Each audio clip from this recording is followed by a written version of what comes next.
Good morning, everyone, back at school again. I hope you had a fantastic summer and enjoyed doing lots and lots of different things.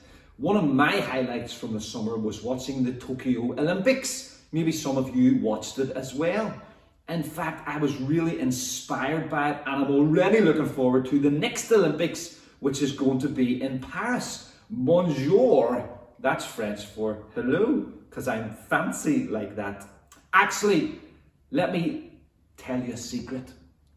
I might take part in the next Olympics, and it's only 3 years away, so already I've been starting to train and practice. And I thought I would try lots of different events to see if there was one in particular that I was good at.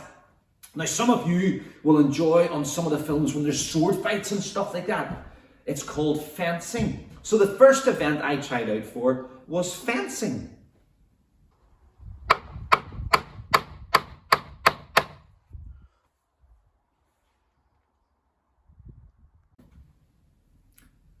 I'm not sure that fencing is the same as the fencing in the Olympics. Anyway, so I then tried weightlifting, and I've been working hard building up my muscles so that I can lift really heavy weights, because you have to lift very heavy weights if you want to be in the Olympics.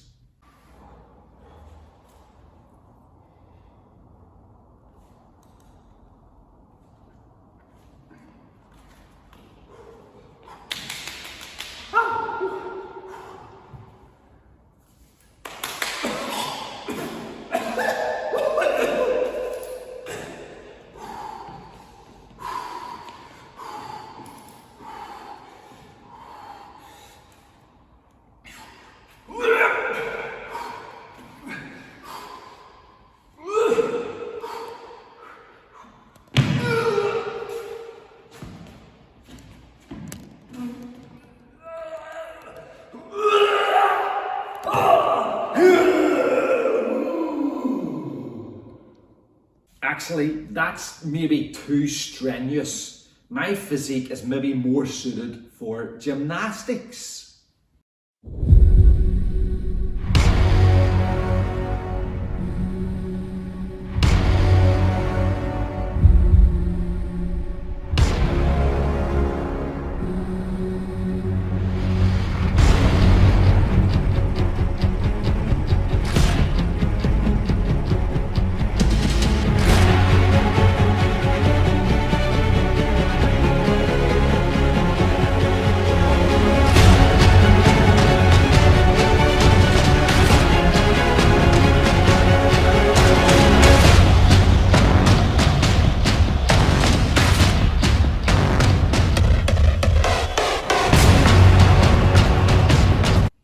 Who'd have thought that someone could be so strong yet so elegant at the same time?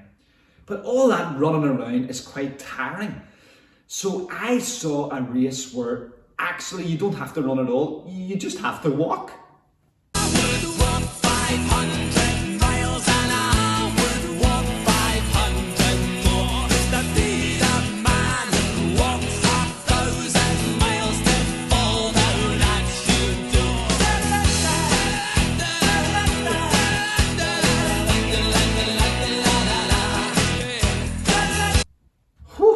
Even walking fast is quite tiring, so I thought it would be a good idea if I could do something where I don't really have to put very much effort in at all.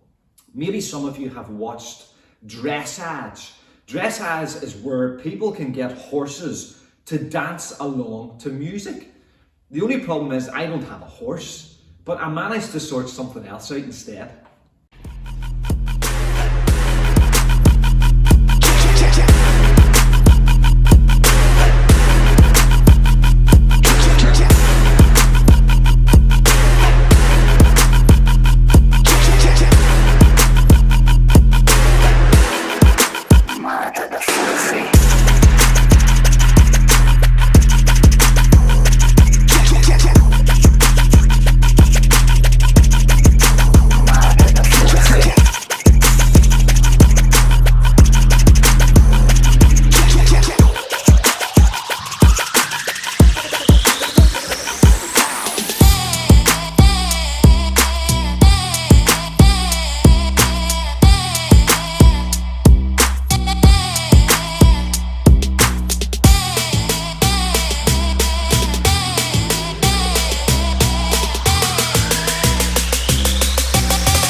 Actually, do you know what? Maybe I'll just watch the Olympics on TV again next time, the same way I did this time. I really, really did enjoy them, and I did find them inspiring.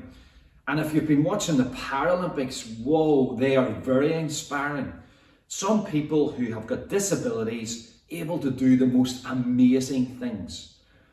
But when I was watching the Olympics in Tokyo just at the end of the summer, there was one thing that I found very inspiring, one person that I found very inspiring. She's a swimmer. Her name is Yusra Marindi.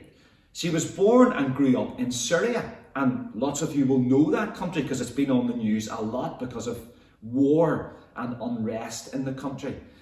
And she grew up in Syria, but when her house was destroyed because of the war, she decided that she, along with her family, would escape. And they got to Turkey, which is close east to Syria, and they paid some people to smuggle them into a boat and take them across the sea to Greece. Now, it was like a big dinghy, big enough for 6 or 7 people. And Yusra, along with her family, were squeezed in with almost 20 people in the boat. That must have been a tight squeeze and not very safe. And when eventually they got out into the middle of the sea, the motor in the boat stopped working and the water started to leak into the boat. It must have been terrifying. But Yusra and her sister Sarah and 2 other people who could swim, they got out of the boat into the water and they held on to the sides of the boat to keep it up a little bit, and they just treaded water for over 3 hours. Can you imagine? They must have been exhausted, but they kept doing that to keep the people in the boat safe and to keep the boat afloat. And after 3 hours, they managed to get the engine working again, and they were able to go across to Greece. And when they arrived in Greece, they then had to walk all the way to Germany. That is a long walk. And that is for the last 6 or 7 years, that's where Yusra and her family live. And before they left Syria, she represented her country in swimming at the World Championships. And after she arrived in Germany, she kept on swimming. And at the Olympics that have just happened in Tokyo, Yusra represented the Olympic team for refugees, for people like her who have had to leave their country because of war and because of unrest in their country. What an inspiring story. And the great thing about it is, it's a true story. Someone who used hard things in her life, which prepared her for the future. And she's gone and made a great future for herself and her family.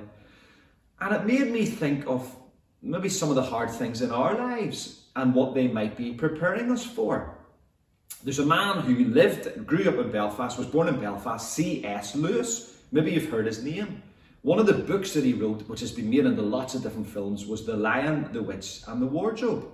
And this is what he said: hardships often prepare ordinary people for an extraordinary destiny. And I think you could say that about Yusra Marindi. And I thought about another writer. His name is David. He wrote lots of different pieces of the Bible.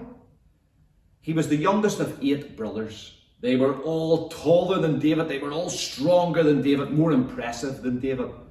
And as a young boy, David had a job of looking after his father's sheep. And at night time, when everyone was asleep and everything was quiet, David was wide awake, watching and listening. Because sometimes in the middle of the night, a hungry lion or a hungry bear might come looking for a midnight feast, a little sheep or a wee lamb to eat. And David had to protect his father's sheep, and he would use a stick and some stones in a sling which he would fire at the lion and the bear. Can you imagine fighting against a lion or a bear? Well, David fought against them, and you know what? He won. And that was preparing him for one day when he would stand in front of a giant of a man called Goliath. And all he had was a little sling with 5 little stones. And you know what? He fought against Goliath and he won. And when David was a young boy looking after his father's sheep, to pass the time, he would write songs and play music. And that was preparing him for when he would be working for a very grumpy, very angry king. And David would play music which calmed the king down. And when he was writing, he wrote about being a shepherd who, if necessary, was prepared to lay down his life to protect his sheep. And that was preparing the way for one day when the great shepherd would come and lay down his life for everyone. And that person is Jesus, who in the Bible is called the Good Shepherd. And David was writing in his songs, preparing the way for all those years later, for one day when the great shepherd would come. And maybe some of you, boys and girls, have already faced hard things in your life. And I hope you can use them to help you in your future, and maybe help other people in your future as well. Maybe you've faced difficulties, and maybe you're going to use those in the future, like Yusra Marinda used, and like David used, who one day eventually became a great king. And I hope, boys and girls, that you appreciate that all the things you're learning in school is to help you prepare for the future. And you're going to use lots of those things in your future. And at the time, it's maybe hard, and maybe sometimes you don't really want to do it, but in the future, you'll use lots of those things. And it's preparing you. And I hope as you think of all of these things, you know there's a God who's cheering you on, who loves you, who's got a plan for your lives. And in the Bible, God says this: "For I know the plans I have for you, plans to prosper you and not to harm you, plans to give you a hope and a future." And as you look forward way into the future, God will still be there, still be caring for us, still be looking after us, still be helping us. And maybe some of the things that you're experiencing now, you'll look back and see God's plan in your life. Boys and girls, I hope you have a great year in school this year. Look out for people around you who need help, who might be suffering difficulties or hard times. Get alongside them and help them. And if you're someone that's experiencing hard things, go and speak to someone about it and tell them about it. And I hope as you look back, you'll see how those hard times prepared you for how you could use them in the future. Have a brilliant year in school, and I look forward to seeing you very, very soon. God bless.